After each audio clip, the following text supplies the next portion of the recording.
Hello. You're on the line with Spate Radio. Hey, this is Lara Lavi, the CEO of Death Row Records, calling in. Hi, how are you? I was supposed to call today, right? Definitely. All right, I'm here. All right, it's great to have you. It's a pleasure to have you, and Thank you. Definitely. So I'm sure the people are very interested in you, as a person, since you're heading such a major record label. What basically is your background, let's say, before Death Row? Well, I started in the music business as a very young girl as a musician, and eventually became a writer for Warner Chappell, a songwriter, and an artist on A&M Horizon with a couple cool projects. And I play piano, violin, viola, really, really bad guitar. But I also had parents who put a premium on education. I was very blessed with a very privileged upbringing, so big-time school stuff. So I've gone to University of Chicago, University of Michigan, law school, blah, blah, blah, all that. And so I'm kind of, some people will say it's, I guess, a Renaissance thing. Others will say I'm just left and right brain oriented, both. But I think I'm just sort of like a Forrest Gump in the music industry marching around. I just end up places. That's pretty interesting. So with your background, that's what made them approach you about heading the record label from...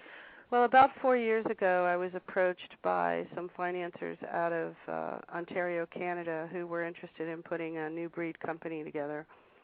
And I'd been doing a lot of speaking, and I represented, as an attorney, some pretty amazing artists. And so, I had enough of a pedigree to be someone that would be a good candidate for them. And in the course of, a couple of years, Wide Awake Entertainment Group, which is the Canadian company, was formed and started going very slow. And then as we gained confidence with each other and so on, what we found was that we're sitting in a place where, we should probably combine strategies of developing intellectual property entertainment assets from scratch that we own fully, and acquisitions that are generating income, because we had our infrastructure together sufficiently. So they asked me to go find something that was making money, which is not so easy to do these days. And so I started talking to my connects in Los Angeles and New York, and one of our colleagues, Vijay Chandran, who's a private banker and owns a company called the Covery Group that does a lot of financing for entertainment. He said that the Death Row catalog was up for auction in bankruptcy, and I said, "Oh man, they're never going to want that. That's a mess." And instead, they turned around and they said, "Yeah, no, go after it." So I had to do, like everyone else that was interested in the catalog, had like a year or so to kind of analyze the deal, and my team had like at tops 2 months to do a ton of work, and we did, and I'm really proud of everybody that worked on figuring it out, and we ended up going into the auction, and we won the bid, which was shocking. We never thought that would happen, and now it's about cleaning up the mess and trying to get this stuff to the fans in a way that they'll be happy. And from what I read, the bid was for $18 million. Is that correct? Or you can't say? Yes, I can. It's public information. We bid 18. We paid 18. Okay. Nobody challenged us. That might be why, after being in this for a while. Okay. All right. So where do you plan on taking the Death Row brand as far as from where it is right now? Where do you think we should take it? Oh wow! There's a lot of stuff you can do. You want me to be the consultant for the project? Yeah, give me your ideas. No, seriously. You've got a brand that has some good points and some challenging points, right? Yeah. To some degree, the brand is associated with not paying its artists, with the tabloid activity of its previous owner, et cetera. And to other degree, it's the soundtrack of many people's lives. it's an iconic collection of art that reflects a socioeconomic era that I don't think we should get complacent about right now, just because we have a groovy president. Mm-hmm. And I think that the trick is to allow this to have a new life, apply it to feature film and to some degree gaming, but feature film and television are an interesting way to use the music to tell stories that we're still dealing with, or stories that are retrospective. So I think a big piece of what we're going to do is participate in the film industry. And what's exciting about that is our partner for sync placement and publishing and stuff like that is Evergreen Copyrights, who have a nice office right there in New York. And they're very aggressively, placing this catalog. And there's a great advantage to this catalog because with the exception of the Tupac Publishing, the company acquired all of the masters and associated publishing of the artist. So, that doesn't mean the artists don't get royalties, but it means we have administrative control to go ahead and play stuff, which before was sitting in limbo, either because of mismanagement prior to the bankruptcy and then during the bankruptcy. So this is a very new day for the availability of this music for new applications, and I think that's a very, very important part of the future. The other thing is, with all due respect to the marquee artists, they don't need us. They're doing their thing. They're making money. They're doing great. We have an excellent relationship with Afeni Shakur and her team, and we're very, very, very respectful of that relationship. I thought it was going to be the hardest, and it's turned out that, frankly, it's a bunch of women running that thing, and we all get along really well, and we get it. We're all respectful, and we're all thinking through the problems together, and we've made more progress in working together than with anyone else. And it should be instructive to the other artists that we actually are putting our money where our mouth is. And one of the things, but with the other artists, we're meeting with a lot of resistance, both the marquee artists and the more core audiences, the dog pound folks and stuff like that.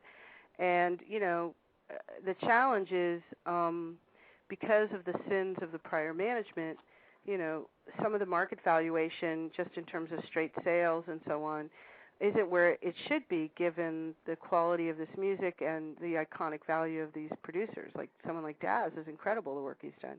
Definitely. But where it all sits is like, how do you rebuild with them when there's so much distrust?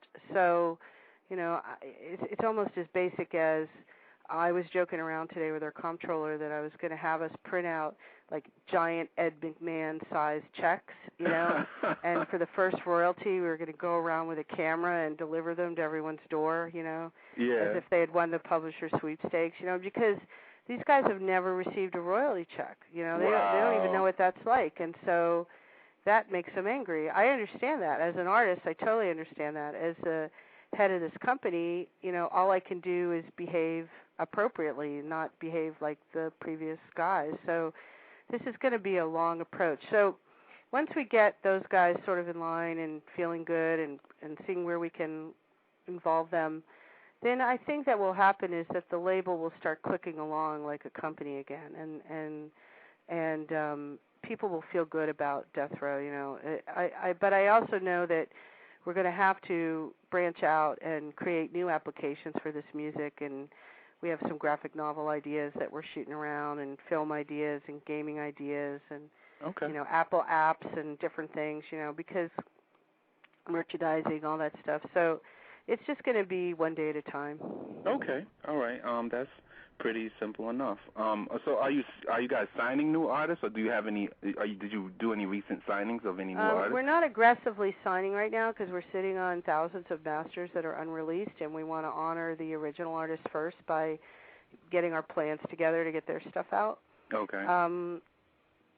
But that being said, we're paying close attention to the artists that were on the roster that have new projects, kind of a that was then, this is now philosophy. Okay. And so Danny Boy, Crooked Eye, Daz, Corrupt, the Dog Pound, those guys, we're definitely looking to see what are they doing now and how can we work with them. And we're just hoping people will be realistic in approach. Okay. Are any of the original people involved, like Suge Knight or Dr. Dre and Snoop or anything like that? Not at this time. Suge Knight would not be coming back. That would probably not work for any of the artists. But Dre is busy doing his own thing, and so is Snoop. We've been in dialogue with their people. I've tried very hard to talk to them, but again, there's an unrealistic element to where they think the math is in terms of, us correcting the wrongs of the people before us. So we just have to take this in very small bites. Okay, so you guys own the entire Death Row catalog. So is there any part of the catalog that you don't own, or you guys own most of it? We own all of it, 100% of it. Oh, okay. All right. And so which artists do you actually listen to a lot of the hip hop that's out now and stuff on the radio? I do. I mean, I'm a musician, so I listen to everything. I'm really, on the bandwagon for Drake right now. He's from Toronto. Okay, yeah, another person. He's from Toronto. He's a good young man. He's a good heart. He works really hard. He's multi-talented. I'm thinking he's cool. It feels. Have you ever met Drake? Oh yeah. We have the same senior legal counsel, so we all know each other. We run into each other at the, all the time. My office is right next door to Chris's office, the lawyer, and and it's funny because Drake came to me a couple of years ago because my 10-year-old is a child actor, and his agent is also Drake's agent. Okay. For acting, and they wanted to see if we could work together then. And I looked at him and I thought, immensely talented, can't break out of Canada, go to the United States, and it was the best thing he did. It was fantastic for him. I'm very, very happy for him. Definitely. And what do you think of like the New Boys? The New Boys are going to be on the show next week. What do you think of New Boys and Soulja Boy? Those guys. Well, my son loves Soulja Boy. I mean, keep in mind I'm older, and I think that Soulja Boy is going to appeal to a younger audience than me, but I have such high respect for any artist that manages to squeeze their art out of their head, through their hands and mouth, onto something that they recorded it on, get it to commerce, and make some money, okay? I have such huge respect because the amount of work entailed in that, whether it's death, speed metal, gangster rap, pop rap, singer-songwriter, soul, R&B, children's music, whatever. This is all such a miracle that anything makes it to market because it's so hard to do. Same in the film world, that, I just live in a world of high respect for anyone that's really doing it. That's great. That's great to hear. And is there any unreleased Tupac music that people might want to hear? I think so, since they email me every single day. Yeah, I mean, we are entitled to 13 unreleased Tupac Shakur songs. Okay. And we are planning, God willing, I can't promise this, but our goal is to try to put out a very pure Tupac album working with the person who engineered All Eyes on Me, Rick Clifford, and the team that made that brilliant project happen audio-wise, and release it for his birthday in June 2010. That's our goal. Wow, that would be fantastic. We're definitely looking forward to that. Absolutely. Yeah, me too. I am too. I'm a huge Tupac fan. I just, in that world where people go, which Beatle did you like? I was always a Tupac person. So, so with your vast amount of industry music knowledge, we have a lot of our listeners that are up and coming artists. If an artist nowadays, if they're looking to really catch the attention of a major label or some investors or somebody that might help them take their career to the next level, like what type of advice could you give to someone that doesn't have any buzz or that nobody knows them and they're trying to come up?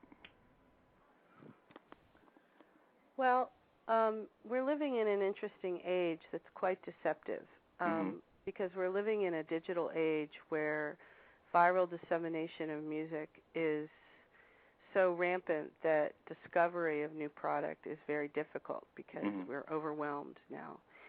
So, I think if it's an urban artist, I'm assuming we're talking about mostly hip-hop and rap right now? Yeah, mostly hip-hop and rap, or R&B. Okay. Yeah. First of all, the basic tools and indicators that we look at is we do jump on MySpace and see, what's the activity there. Yeah. I don't count it, but if there's like no activity, that looks bad. Okay. If there's a tons of activity, that looks good. That's what happened with Drake. He put a mixtape up on there, and because he was also a TV star, he's able to attract attention. Exactly.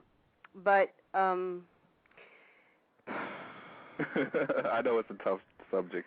Well, I think that the key is to, like in any business, before you take it to venture capital or investors, which is all that these companies are, or individuals, is you have to build your valuation sufficiently. So what would that mean? That would mean product quality. So you want to get the highest quality you can, which is very doable in today's technology. So no ghetto bullshit. You want the presentation to look good. Take a hard look at what's selling out there and understand, who your demographic is. You want to have a tremendous work ethic. It's not a business where you can wake and bake. It's a business where you have to really focus. It's a business where you have to stay humble, too, I think, because it's very annoying for executives to listen to someone who just keeps telling you they're the next big thing, So it's better to just come in very gentle and humble. I think the main thing is that you have to build a regional following. You have to get to a place where there's notice, and then you have to come in sort of with indie street cred, okay? Not try to look all slick. And I think that that, and then try to get some proper showcasing. For writers, I would suggest they talk to ASCAP or BMI about creating some community. Producers, there's some communities for that as well. All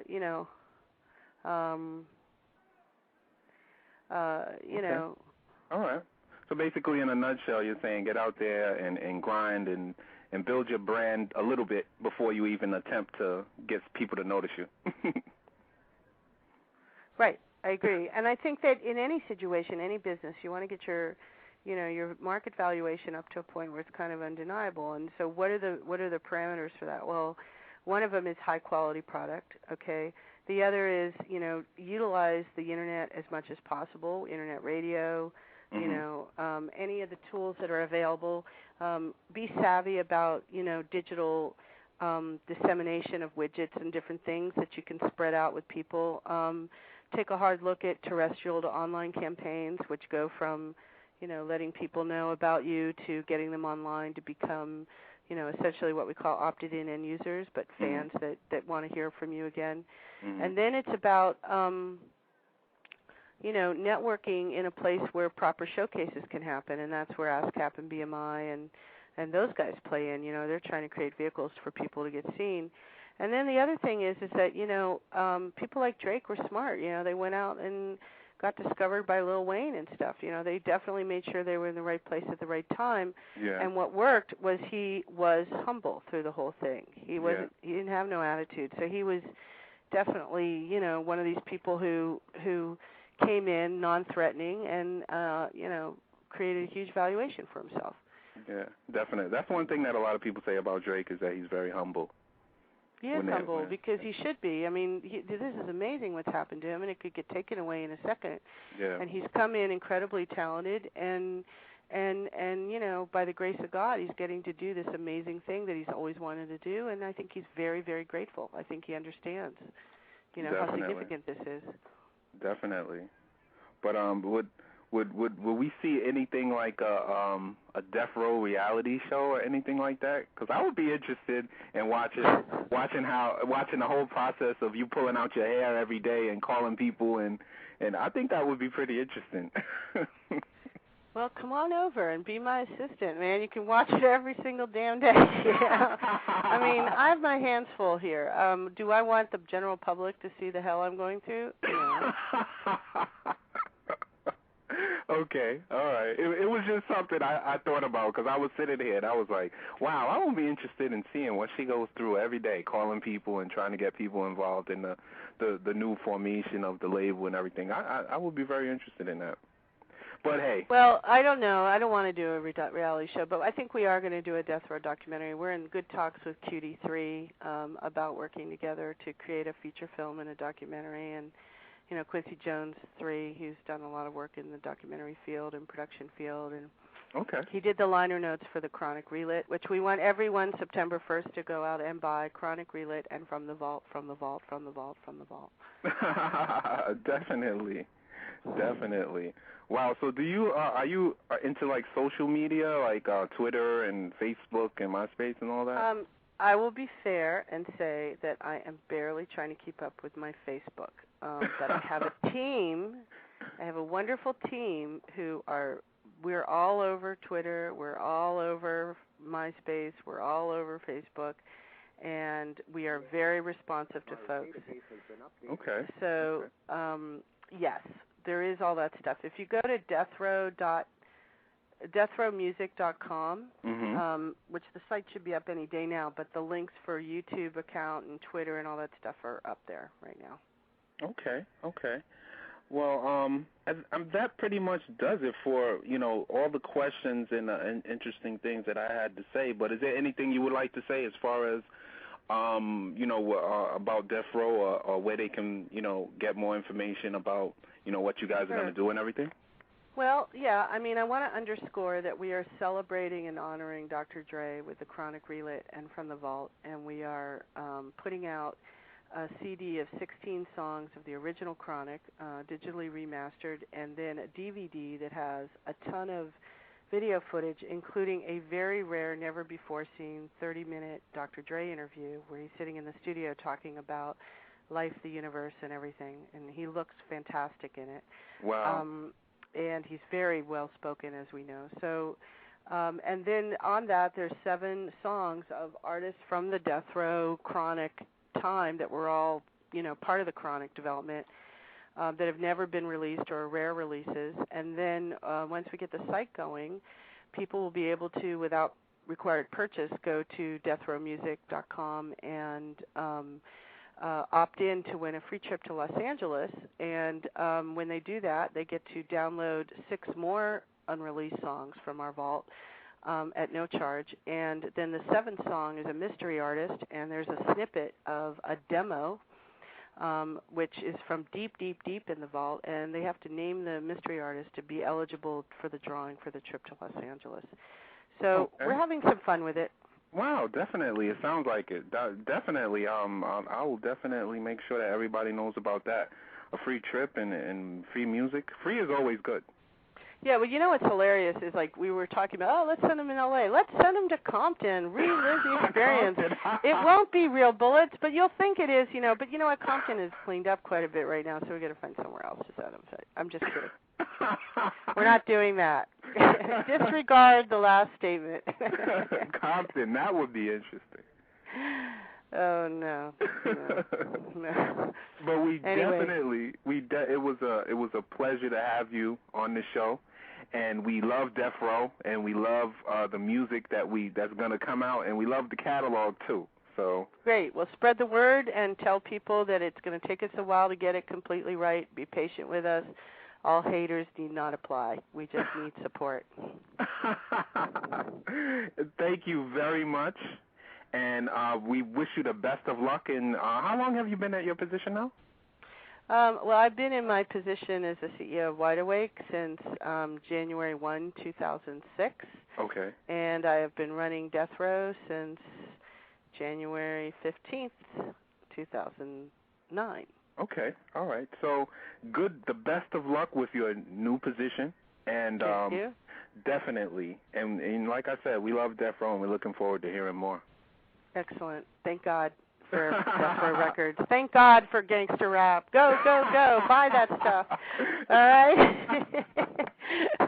Bye, you guys. And deep respect to everybody, really. We couldn't do this without the fans, and we know it. So we're very grateful. So we're going to try to give back as much as we can, okay?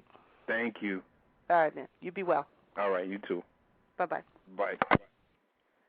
All right, people, we just